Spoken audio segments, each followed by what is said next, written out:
Muito boa tarde de quarta-feira a todos vocês. Sejam bem-vindos ao nosso programa, que hoje vai falar de artesanato que vocês adoram, um vaso de cerâmica bem fácil de fazer. Vamos preparar ainda na nossa culinária uma torta de frango que tem um nome diferente, Impasto de la Sardenha. Vamos também no nosso quarto dia de visita à Feira Fitness, eu tenho certeza que vocês vão adorar. E vamos falar de varizes com cirurgião vascular. Tudo isso nesta quarta, a gente começa daqui a pouquinho, logo após o intervalo, eu espero você.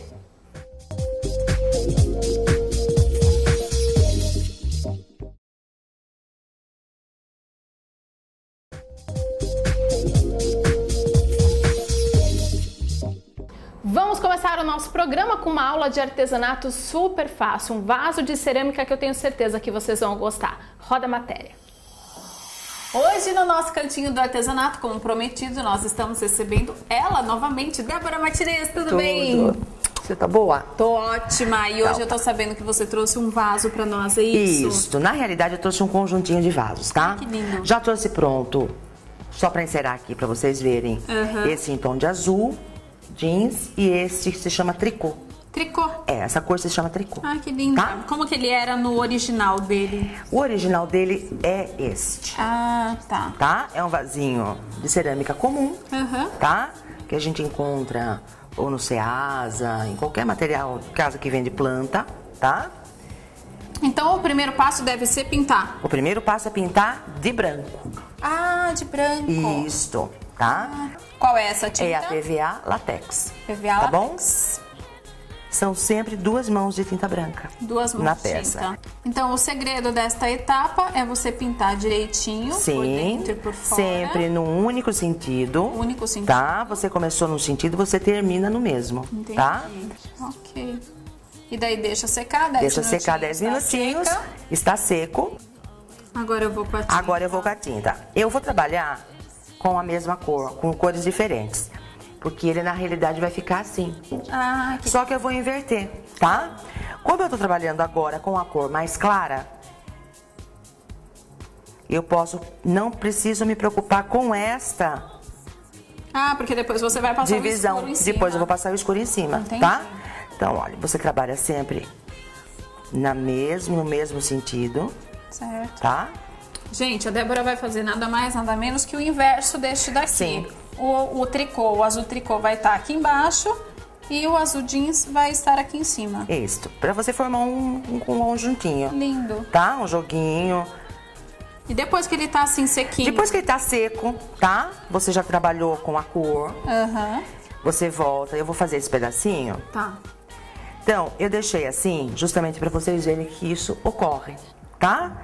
Então, a tinta às vezes entra na divisão da peça, tá? Então, eu venho com a tinta aqui, eu vou arrumar, vou trabalhar com ela passadinha aqui, ó. Você vai dar aí um bom acabamento. Isso, um bom acabamento. Lógico que eu não vou querer fazer um borrão depois eu não ter jeito de arrumar, tá? Mas eu consigo arrumar ela com um pincelzinho que a gente chama de chanfrado. Então eu vou trabalhar aqui com ele, certo. Tá bom? Você vai fazer a correção. pontinha, exatamente. Tô corrigindo um erro que vai ter, tá? Então eu venho com a ponta do pincel, ó. Eu só ponho a tinta na ponta. É uma correção mesmo, né? Você tá... Sim.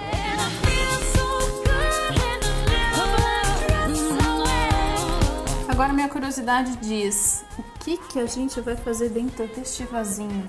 Então nós vamos ter agora os secos. os secos, tá? É os dois que você vai precisar? Vou precisar dos dois. Eu trouxe pra vocês verem aqui, ó. Que dá pra gente trabalhar com 3 vasinhos. Ah, tá. Tá? Fazendo um conjunto. Lindo. Pra uma cozinha, pra uma varanda, pra uma churrasqueira, tá? Você pode trabalhar com qualquer arranjo de flor. Inclusive com vasinho de flor, de violetinha, calonchói. Essa placa se chama floral, tá? É o que geralmente a gente trabalha com ele para poder segurar a plantinha que a gente vai pôr, tá? Esse daqui, então, um em cada. Ok. Tá? Pra gente montar. Este é o senhor musgo, tá? Certo. Ele eu coloco Para tampar, tampar os buraquinhos, exatamente, tá?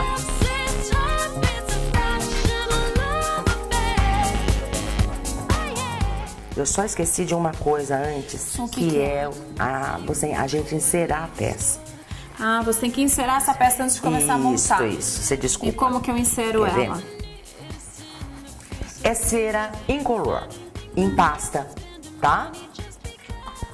Ela depois da pintura seca, você vem com o pincel e você vai espalhar a cera na peça. Ó, vai deixar ela ficar bem seca ao toque.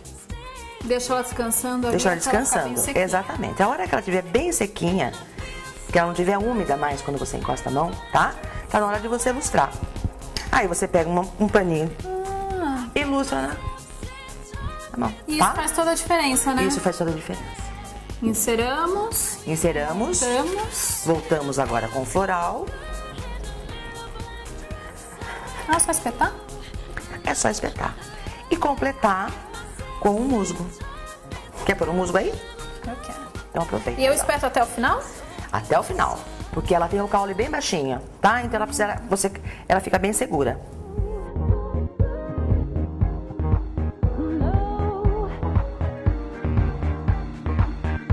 Parabéns. Bom, então enquanto isso, qualquer informação, qualquer dúvida, o seu ateliê... É 3411, o telefone, 9400. Esse eu tenho certeza que você vai fazer. E olha que resultado bacana que fica a composição. E aí você cria a planta que você quiser, a cor que você quiser. Sua criatividade vai mandar. Exatamente. Não preciso nem falar que eu gostei, né? Ah, sim. Adoro. Ah, ótimo, que bom. E você já vai pensando na próxima. Tá ótimo. Tá bom? Obrigada, Débora. Adoro te receber. Obrigada. Um beijão, viu?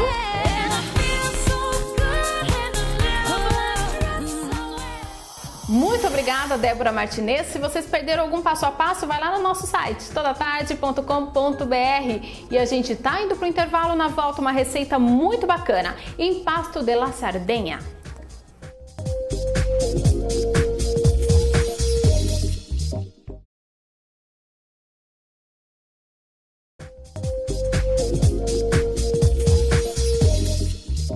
Hora de culinária, prepare essa receita porque eu tenho certeza que vocês vão gostar. Olha só. Boa tarde. Hoje nós continuamos com a nossa receita italiana. Eu, como sou da região de Emília-Romanha, de Rimini, vamos continuar fazendo sempre alguma coisa italiana. Hoje a gente vai pular para o sul da Itália. Vamos fazer uma massa que se chama o impasto alla Sardenha. Nada mais é do que uma massa como a torta brasileira. E a la Sardenha porque é da região da Sardenha. Hoje essa torta nossa, a gente vai fazer uma torta de frango com palmito e queijo prato. A massa é muito simples. Nós vamos começar com 50 gramas de fermento biológico fresco. 50 gramas de fermento.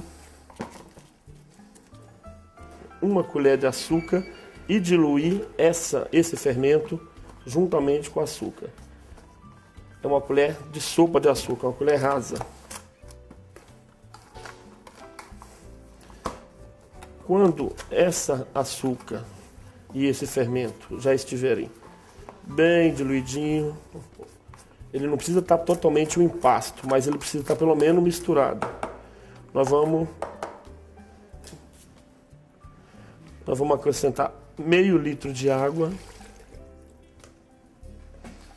Então vamos colocar um ovo inteiro, 100 ml de óleo de soja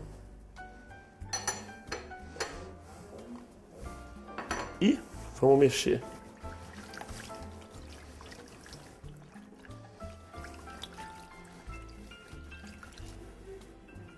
Mais ou menos 1 quilo de farinha de trigo. Por que mais ou menos 1 quilo?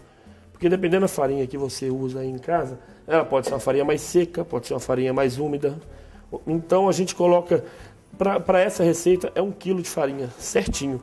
Mas é bom você colocar umas 800 gramas e ir mexendo até dar o ponto ideal nela. Se faltar, colocamos mais um pouquinho. Se não, é isso mesmo.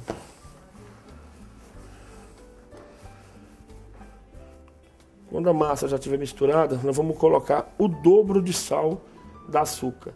Se a gente colocou 1 colher, vamos pôr 2 colheres de sal.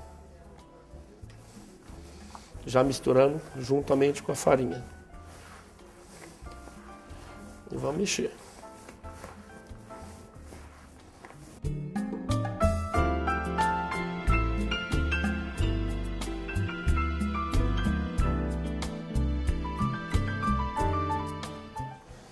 Sempre polvilhando a mesa com um pouco de farinha.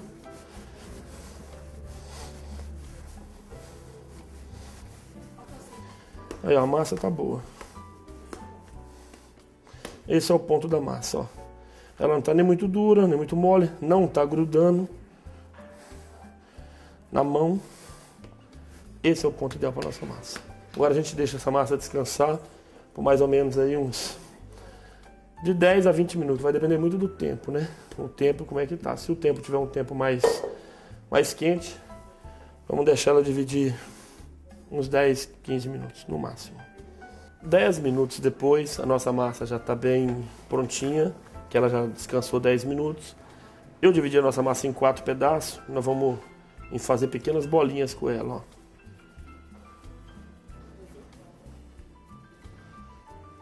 Pega a massa, vira, ó.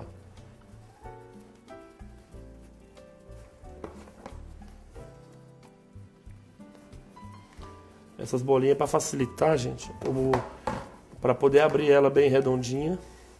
Então, a bolinha facilita bastante. Pronto.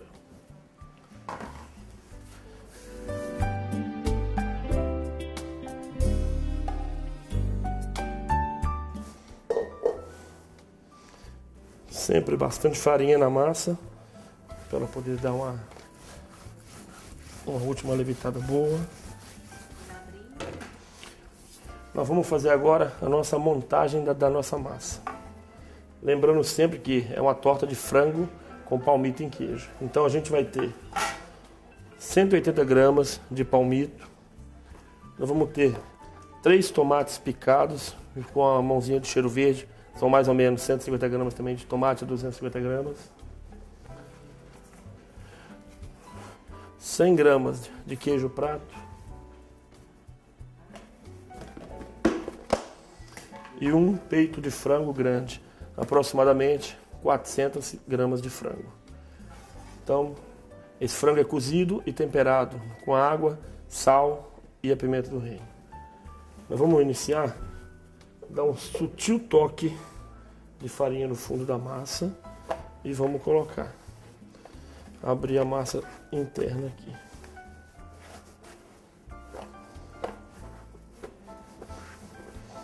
Vamos observar sempre que nós temos que deixar uma pequena borda aqui nessa massa, que é onde a gente vai usar para fechar a massa.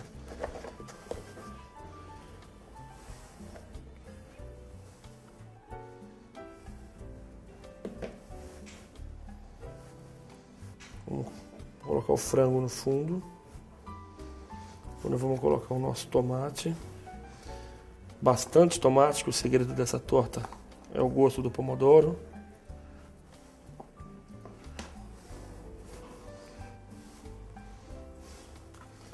A metade do palmito.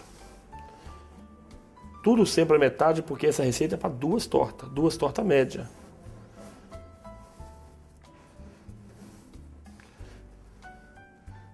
Nós vamos forrar ela com o queijo prato.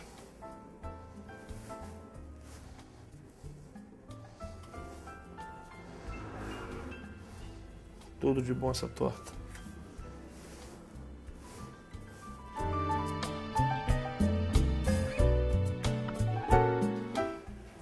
Nós vamos pegar o outro pedaço.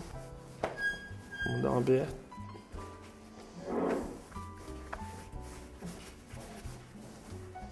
E vamos cobrir a nossa massa. Vamos dar uma juntada, uma na outra.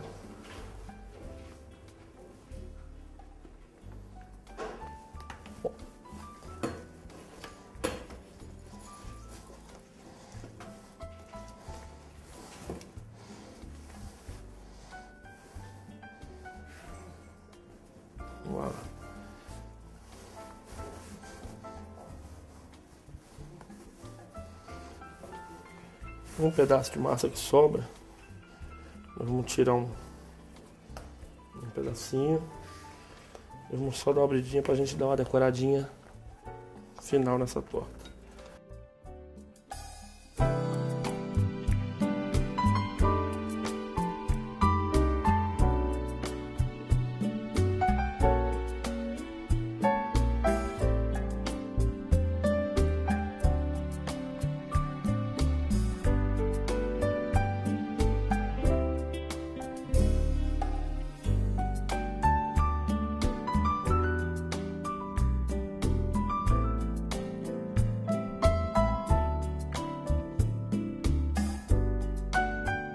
Como de costume, nós vamos dar uma pincelada básica para ela dar uma dourada legal.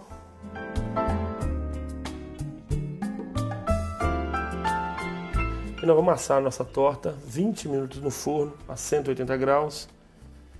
E vocês de casa aí, dependendo do teu forno, 20, 30 minutos. Já se passaram os 20 minutos. Agora eu vou tirar a nossa torta.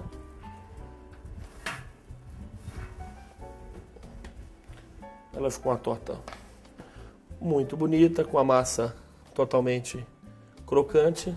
Essa receita ela tem um custo de R$15. Dá pra gente fazer 2 tortas médias desse tamanho ou uma torta grande. É isso aí. É com você, Tati, no estúdio. Tchau.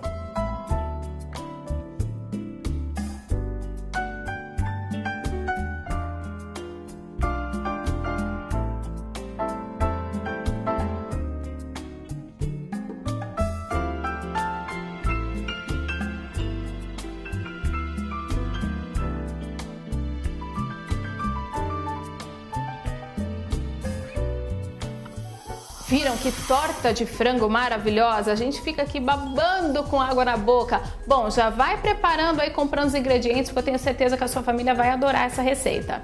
Agora é intervalo. Na volta, vamos conferir a nossa visita na Feira Fitness no seu 4º dia.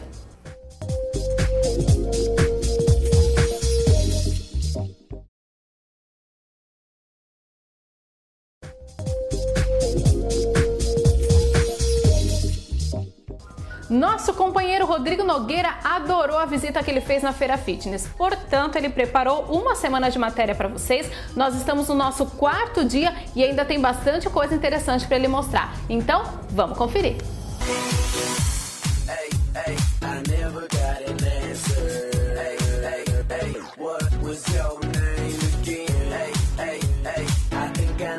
Aí pessoal, vocês acabaram de ver a aula aí, vocês viram que derrete, né? Com o Edu aqui, meu amiguinho, judiou um monte de mim, meu. E vocês vão estar percebendo que a gente vai ficar se mexendo o tempo inteiro.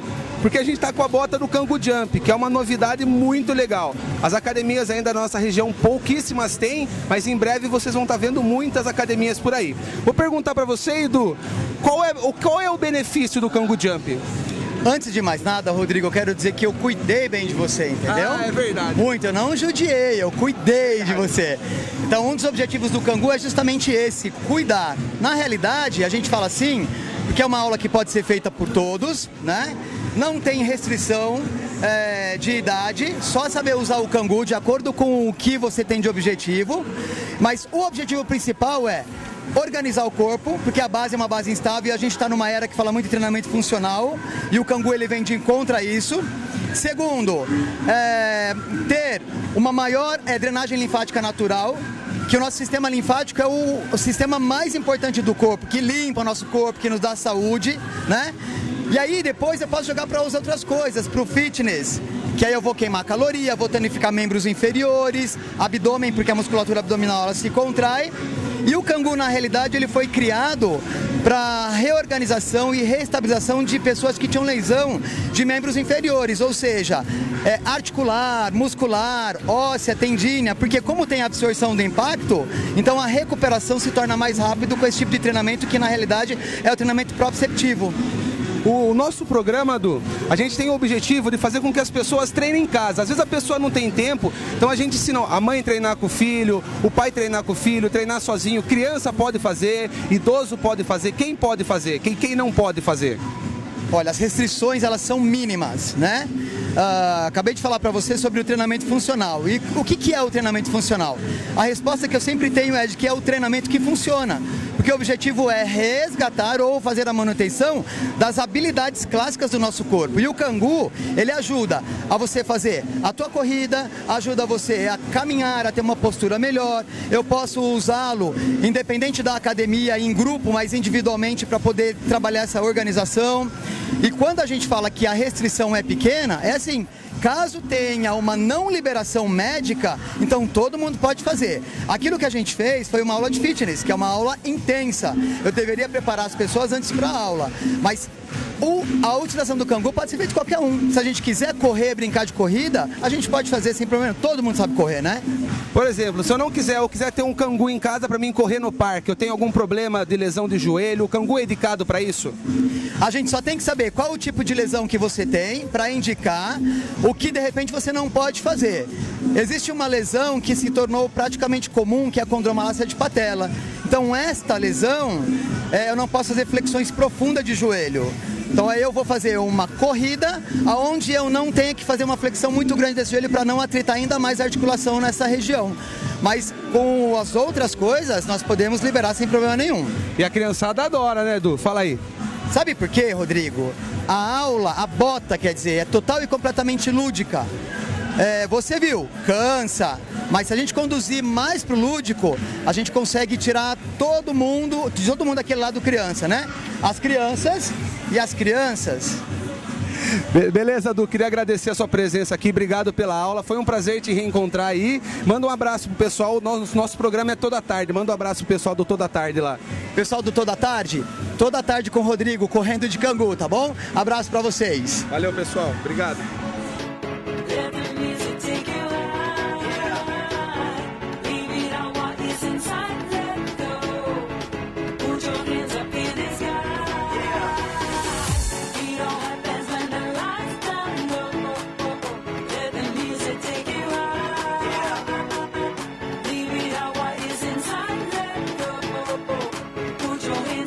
Pessoal, olha só com quem eu tô aqui. Tô com o Gustavo Borges, um cara que representou a gente em muitas Olimpíadas. Eu vou começar perguntando para ele o que a natação representou para você na sua vida. Representou muito, tanto na questão de profissionalismo do esporte, que eu fiz na prática, no alto rendimento, assim como nos negócios, na minha vida profissional pós-esporte.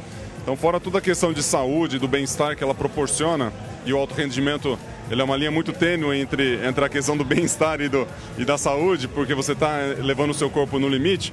Os ensinamentos que vêm do esporte são fenomenais. E eu aproveitei muito essas questões, a disciplina, a força de vontade, a dedicação, para trazer hoje para o meu dia a dia. Tanto na disciplina alimentar, a disciplina do exercício, a disciplina de fazer algo que é bom para o meu corpo, assim como no trabalho, com a minha equipe e com a turma que está envolvida dentro do meu negócio. E hoje a gente sabe que você é empresário, né? Dono de academia e tem uma metodologia.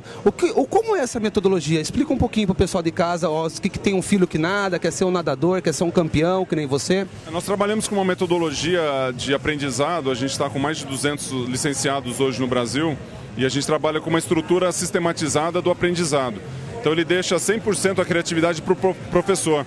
Só que o direcionamento e os processos que são utilizados é uma linha de direcionamento nossa. Então ajuda muito as unidades credenciadas pensarem no negócio, no atendimento, pensarem na aula em si e a gente dá o caminho e o processo que tem que ser feito. Divisão dos níveis, planos de aula, ideias de planos de aula, a estruturação dos objetivos que vão ser feitos durante a semana e esse tipo de coisa que auxilia no resultado do aluno, que é para o aluno aprender a nadar da melhor maneira possível os 4 nados, né? Desde bebê até o adulto ele precisa aprender a nadar, passando por estágios de sobrevivências, de desenvolvimento motor e assim por diante.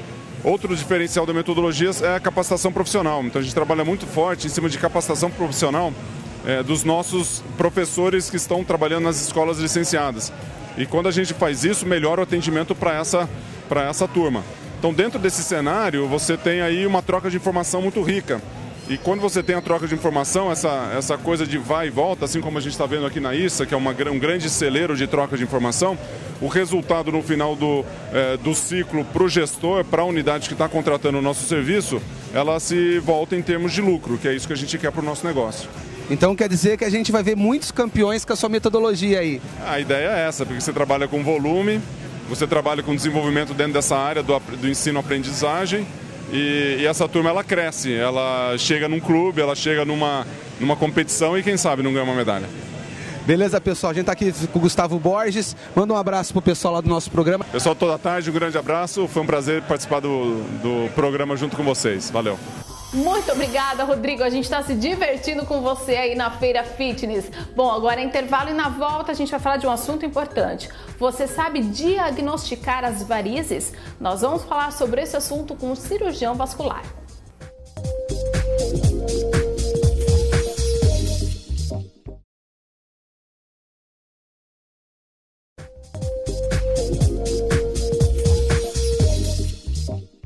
Vamos falar sobre varizes agora. Vamos conversar com o Dr. Ovanil Furlani. Roda a matéria.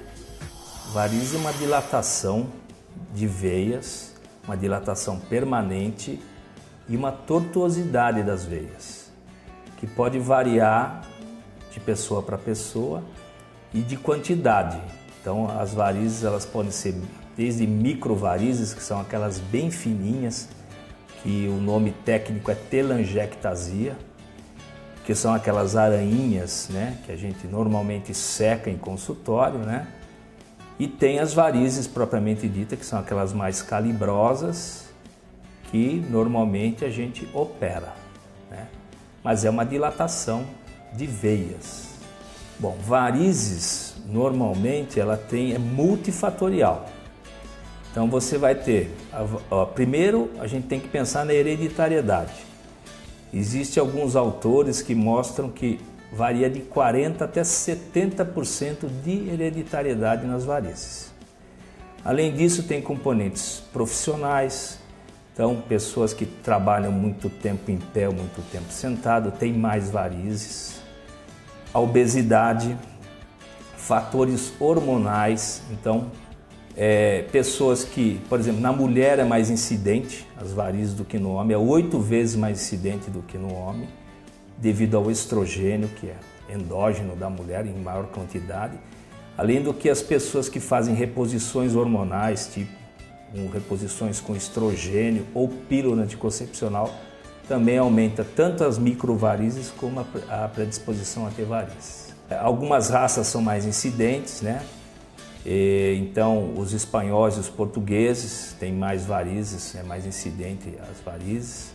Gestações múltiplas, então pessoas que têm muitos filhos têm mais predisposição a ter varizes. Fatores ambientais, então quem está em lugar mais quente, teoricamente, as varizes vão dar mais sintomas e pode ter uma dilatação maior do que em países frios ou lugares frios.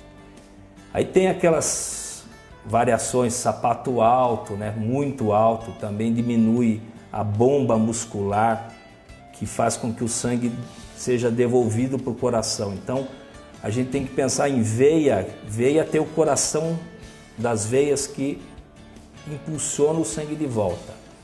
Esse coração é principalmente a panturrilha, a musculatura da coxa, que faz com que o sangue seja devolvido para o coração. Então, pessoas que são muito sedentárias, que não fazem exercício físico, também diminui o retorno venoso, também tem mais predisposição a ter esse tipo de doença venosa. Bom, o sintoma é muito variável. Você pode ter pessoas que não têm sintoma nenhum, você pode ter desde um prurido, uma coceirinha, por exemplo. Coceira nas varizes é comum, você ter coceira, principalmente naquelas microvarizes. Você tem um inchaço, que já é um sintoma importante. Então, acorda desinchado e no final da tarde está inchado. Você tem pigmentações, então você vai ter manchas na pele que vão escurecendo a pele.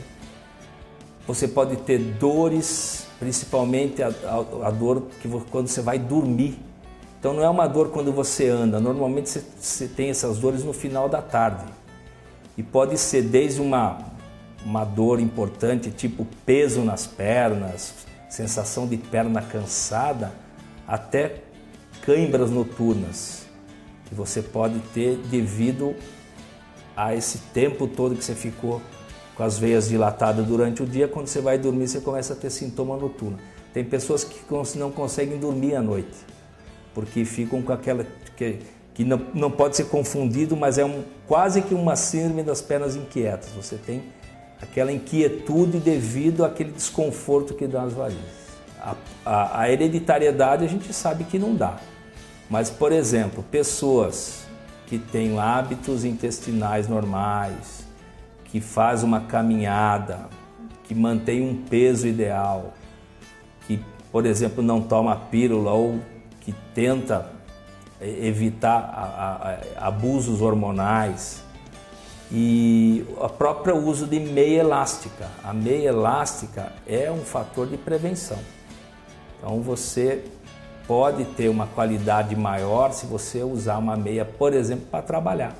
Então é muito comum cabeleireiras apresentarem varizes e sintomas venosos muito importantes. A gente orienta cabeleireiras, vigias noturno a usar a meia elástica durante o período que está trabalhando e tem um resultado muito bom. Existem medicações também que melhoram somente os sintomas das varizes, né? Não elimina as varizes, mas melhora sintomaticamente. O exercício físico é fundamental, né? Programar a gravidez, então, por exemplo, não é que não é para ter filho, deve ter filho, mas vai engravidar, já tem um fator hereditário importante, usa uma meia elástica. Eu até brinco com os pacientes, pegou o teste de gravidez, compra uma meia elástica. A doença venosa, se você tiver uma dilatação venosa que acima de 3 milímetros, por exemplo, que normalmente a gente seca vasos de 0,1 até 3 milímetros a gente seca. A partir de 3 milímetros a gente já começa a fazer cirurgia. Só que hoje tem outras técnicas, né? Por exemplo, você pode evitar uma cirurgia fazendo uso da espuma, que é a aplicação de uma substância que chama polidocanol, que você injeta nesses vasos mais calibrosos, ele preenche esse vaso e você evita uma cirurgia. Então hoje tem várias outras formas de você tratar veias mais calibrosas acima de 3 milímetros sem fazer cirurgia convencional, que é aquela cirurgia que você retira a veia. Hoje você pode fazer, por exemplo, o uso de laser, existe o endolaser, que você entra com um catéter de laser dentro da veia e vem queimando ela, na verdade você cauteriza a veia, né? Agora, mais modernamente, tem a radiofrequência, que também é um catéter de radiofrequência, você entra com o catéter, também vem queimando a veia, pode fazer isso até na safena, quer dizer, são veias calibrosas, normalmente às vezes você pega essa safena de 10, 12, 15 milímetros, são bem calibrosas, pode fazer tanto com laser, com radiofrequência, quer dizer, hoje dá para fazer muita coisa diferente da cirurgia convencional. Então tem que pensar o seguinte, começou a ter dor na perna, gelar a perna, começa a andar e tem dor, pense que isso aí pode ser uma doença arterial, que é aquela que leva o sangue do coração para os tecidos. Começou a inchar a perna, começou a ter peso na perna, principalmente quando está muito tempo sentado ou de pé parado, pense numa doença venosa. A doença venosa é uma doença evolutiva. Se ela não tratada, ela continua evoluindo. Então você começa com varizes e pode terminar com uma úlcera varicosa, que é o estágio final da doença. Então sempre que tratada num estágio inicial, é melhor do que você deixar para as complicações, que são as flebites, que são as inflamações venosas, as tromboflebites, as úlceras venosas e as dermatites, que são inflamações e pigmentações da perna que não tem mais tratamento depois, você acaba tendo uma sequela. É isso. Muito obrigada ao Dr. Alvanil Furlani pelas informações prestadas e agora você sabe a importância de diagnosticar as varizes precocemente. E o nosso programa chegou ao fim, espero que vocês tenham gostado. Qualquer dúvida vai lá no nosso site todatarde.com.br. Nos acesse no Facebook também, a gente quer ter esse contato com você, telespectador. E amanhã, quinta-feira, tem mais programa Toda Tarde e nós temos um encontro marcado aqui a partir de 1h30 na telinha da TV Sorocaba SBT. Um beijo enorme, um ótimo fim de tarde para vocês e te vejo amanhã.